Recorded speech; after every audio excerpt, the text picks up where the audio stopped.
Welcome students. আজকে আমি exercise 2.23.1 অনুশীলনীটা তোমাদের সামনে সলভ করে দেখাবো এবং প্রত্যেকটা অঙ্ক এক্সপ্লেইন করব। ঠিক আছে? আচ্ছা, ধরো ফার্স্ট যে অঙ্কটা আছে, আমি কোয়েশ্চেনগুলো টুকে রেখেছি সময় টাইমটা সেভ করার জন্য, নাহলে ভিডিওটা খুব বড় হয়ে যাবে।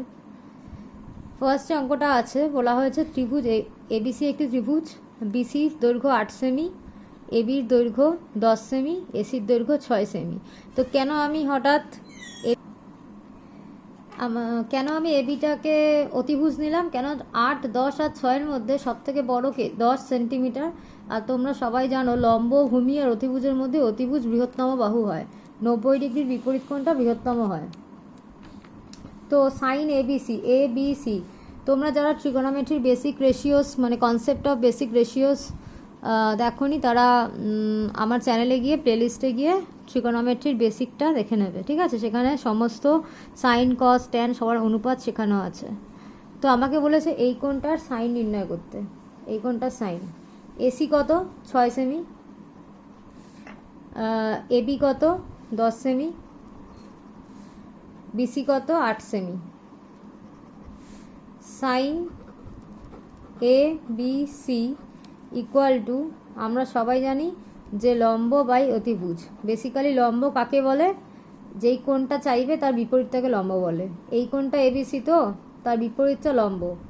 তাহলে 6/10 কাটাকাটি করলে 3/5।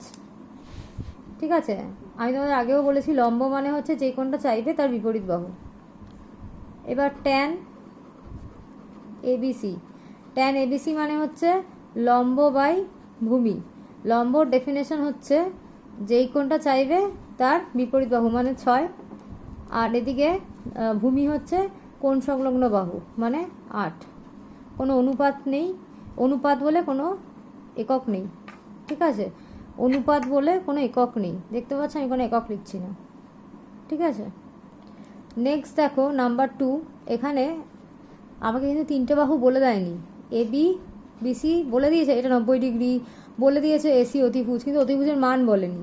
আমরা কি জানি? অতিভুজ স্কোয়ার ইকুয়াল টু লম্ব স্কোয়ার প্লাস ভূমি স্কোয়ার। তো আমরা খুব ইজিলি বার করে নিতে পারবো 24 square plus 7 square equal two 576 plus 49 equal to 625। তো এসি ইকুয়াল টু √625। যেহেতু বাহু নেগেটিভ হবে না, বেরিয়ে গেল। সাইন এই কোণটা সাপেক্ষে সাইন চেয়েছে, মানে এটা লম্ব এটা অতিভুজ। সাইন এ মানে এই কোণটা, এটা লম্ব এটা অতিভুজ। তাহলে কি হবে? BC by AC.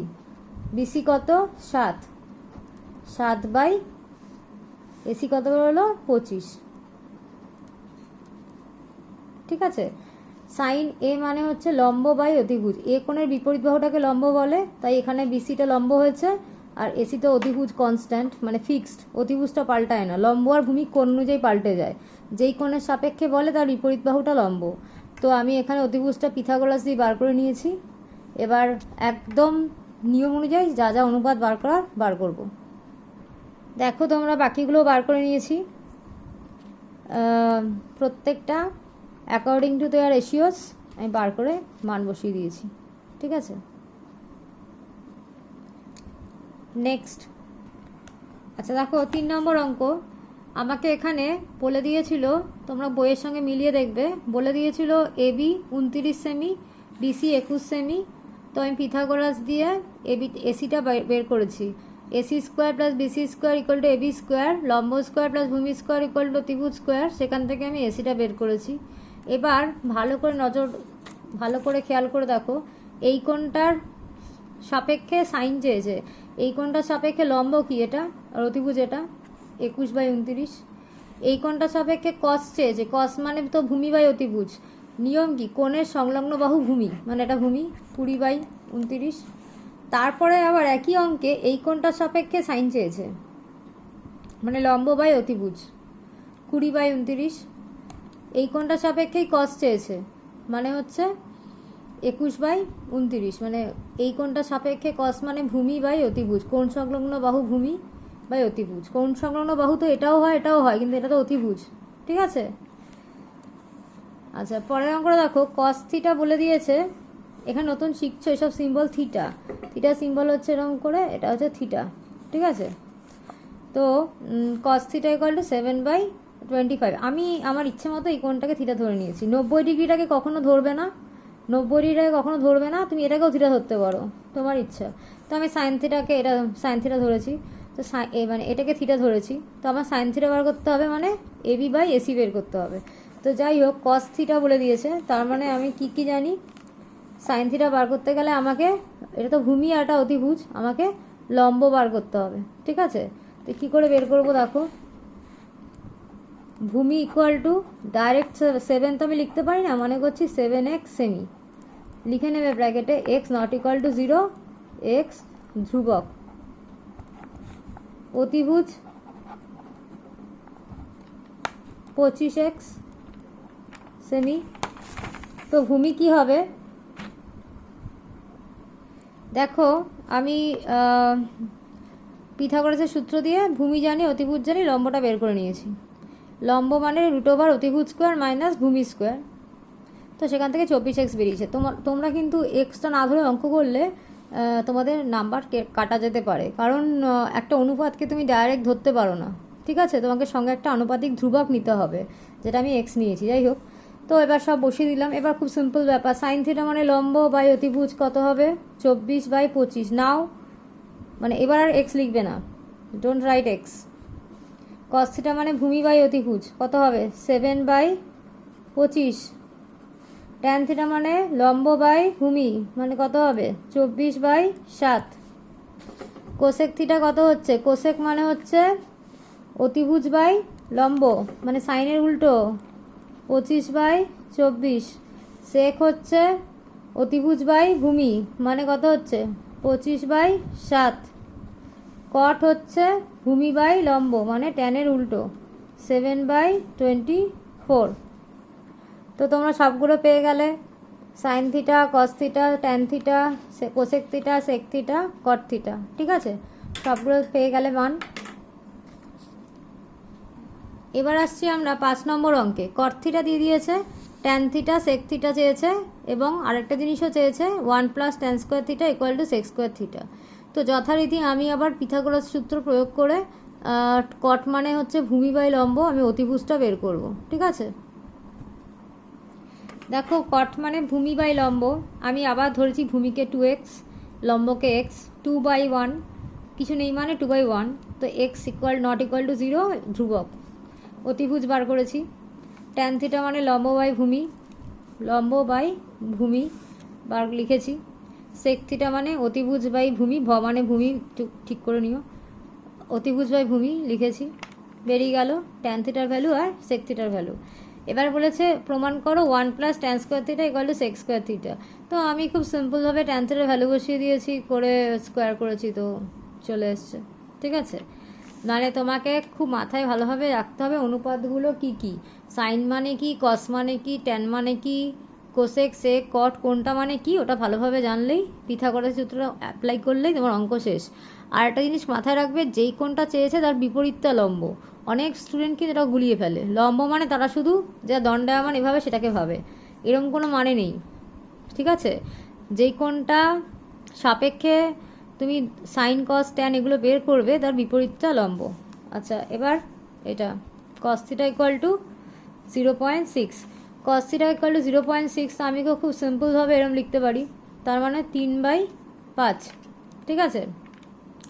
আবার একইভাবে এরকম করে অঙ্কটা করে আমি ভ্যালুটা বসিয়ে দেবো। দেখো আমি কস থিটা ইকুয়াল টু 6/10 কাটাকাটি করলে 3/5, আমি আর একই স্টেপগুলো রিপিট করিনি, কেন কি ভিডিওটা তাহলে অনেক লম্বা হবে, আর তোমরাও একই স্টেপ দেখতে দেখতে বোর হয়ে যাবে, তাই জন্য আমি একটু এখানে 2-1টা অঙ্ক স্টেপ জাম্প করেছি, ঠিক আছে। এগুলো যে স্টেপে করেছি একই স্টেপে এগুলো করতে হবে। তো আমি কস মানে হচ্ছে ভূমি বাই অতিভুজ, কস মানে হচ্ছে ভূমি বাই অতিভুজ, আমি পিথাগোরাস দিয়ে লম্ব বার করে দিয়েছি। এবার সাইন থিটা মানে লম্ব বাই অতিভুজ, মান বসিয়ে দিয়েছি। ট্যান থিটা মানে লম্ব বাই ভূমি, মান বসিয়ে দিয়েছি, সিম্পলি কাটাকাটি গিয়ে 0। সাইন থিটা মানে কি, লম্ব বাই অতিভুজ, ট্যান থিটা মানে লম্ব বাই ভূমি। তুমি যখনই কস দেবে তার মানে ভূমি আর অতিভুজ জানো, লম্ব বার করে নেবে, শুধু মাথায় রাখবে একটা এক্স নিতে হবে এবং কি লিখতে হবে, এক্স নট ইকুয়াল টু 0 এবং এক্স ইকুয়াল টু ধ্রুবক। ঠিক আছে, পরের অঙ্কটা একই রকম, শুধু পয়েন্টে দেখলে ঘাবড়ে যাবে না, পয়েন্টটাকে ওঠানোর জন্য আমরা ওপরে একটা 10 দিয়ে ইন্টু করেছি, কাটাকাটি করেছি, পিথাগোরাসের সূত্র অ্যাপ্লাই করে অতিভুজ বার করেছি। কেন অতিভুজ, কারণ কট মানে ভূমি বাই লম্ব, ভূমি বাই লম্ব, তাই আমরা অতিভুজ চাই, তাই বার করে কস মানে ভূমি বাই অতিভুজ মান বসিয়ে দিয়েছি, কোসেক মানে লম্ব অতিভুজ বাই লম্ব মান বসিয়ে দিয়েছি। এই অনুপাতগুলোতে কোনোটাতে একক নেই, 1 নম্বর। 2 নম্বর হচ্ছে তোমরা সিম্পলিফাইড ফর্মে লিখবে, যদি কাটাকাটি যায়, যেমন ধরো এই যে কাটাকাটি যাচ্ছে, ওই করে তারপর অঙ্কটা করবে, নাহলে অঙ্কটা আননেসেসারি কমপ্লিকেটেড হবে। ঠিক আছে, দেখো নাম্বার 8, একই রকম অঙ্ক, সাইন্সি দিয়ে দিয়েছে, লম্ব বাই অতিভুজ, তার মানে আমি পিথাগোরাস দিয়ে ভূমি বার করেছি, করার পর কস সি আর কোসেক সির গুণফল চেয়েছে, বসিয়ে দিয়েছি। আমি আবারও বলছি, এখানে কিন্তু লিখে করবে, মনে করি লম্ব ইকুয়াল টু 2x একক, অতিভুজ ইকুয়াল টু লম্ব ইকুয়াল টু এখানে কত আছে, হ্যাঁ 2x একক, অতিভুজ ইকুয়াল টু 3x একক, যেখানে x একটি আনুপাতিক ধ্রুবক, নট ইকুয়াল টু 0। ঠিক আছে, আমি কিন্তু প্রতিটা অঙ্কে লিখে নিয়ে অলরেডি ভিডিওটা লম্বা হয়ে যাচ্ছে। আচ্ছা, এবার আমরা সত্য মিথ্যাটা আলোচনা করব। প্রথমটা বলা হয়েছে যে ট্যান এর মান সর্বদা এক অপেক্ষা বড়, ট্যান এর মান সর্বদা এক অপেক্ষা বড়, এটা কখনোই সত্য নয়। কেন কি, ট্যান একের চেয়ে ছোটো হতেই পারে, লম্ব আর ভূমির অনুপাত যে কেউ বড় ছোট হতে পারে, তাহলে এটা কি হবে, মিথ্যে। ঠিক আছে, মিথ্যা হবে। আচ্ছা, পরেরটা বলেছে কটের মান সর্বদা এক অপেক্ষা ছোট, এটাও মিথ্যা। কারণ কি, আমি তোমাদের বারবার বলছি, ট্যান আর কটের ব্যাপারটা হচ্ছে লম্ব আর ভূমির অনুপাতেরা, বা ভূমি আর লম্বের অনুপাত, এরা কখনো ওরকম কোনো মানে নেই একের থেকে ছোট বা বড়, যা খুশি হতে পারে, একের চেয়ে ছোটও হতে পারে, বড় হতে পারে।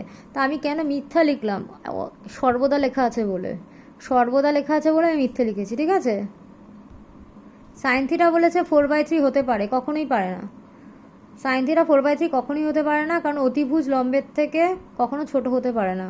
সাইন থিটা মানে লম্ব বাই অতিভুজ, তার মানে কি দেখা যাচ্ছে, 4 তো 3-এর থেকে বড়, লম্ব কোনোদিন অতিভুজের থেকে বড় হতে পারে না, তাই এটাও মিথ্যা।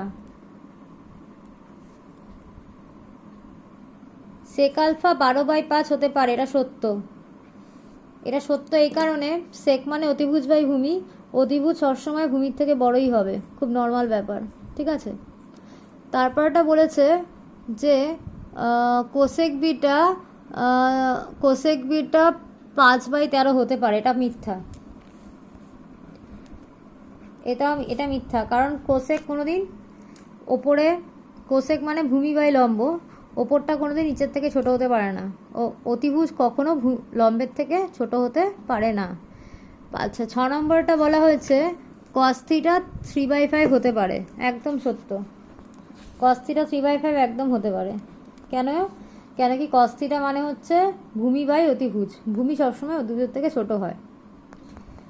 তো তোমাদের আজকে করালাম 23.1, আবার নেক্সট ভিডিও আসবে 23.2। ঠিক আছে, তোমরা তোমাদের সব বন্ধুদের সঙ্গে এই ভিডিওটা শেয়ার করো, আমি প্রতিটা চ্যাপ্টার তোমাদের এই চ্যানেলে শেখানোর চেষ্টা করব। ঠিক আছে, তোমরা বন্ধুদের সঙ্গে চ্যানেলটা শেয়ার করো। Thank you.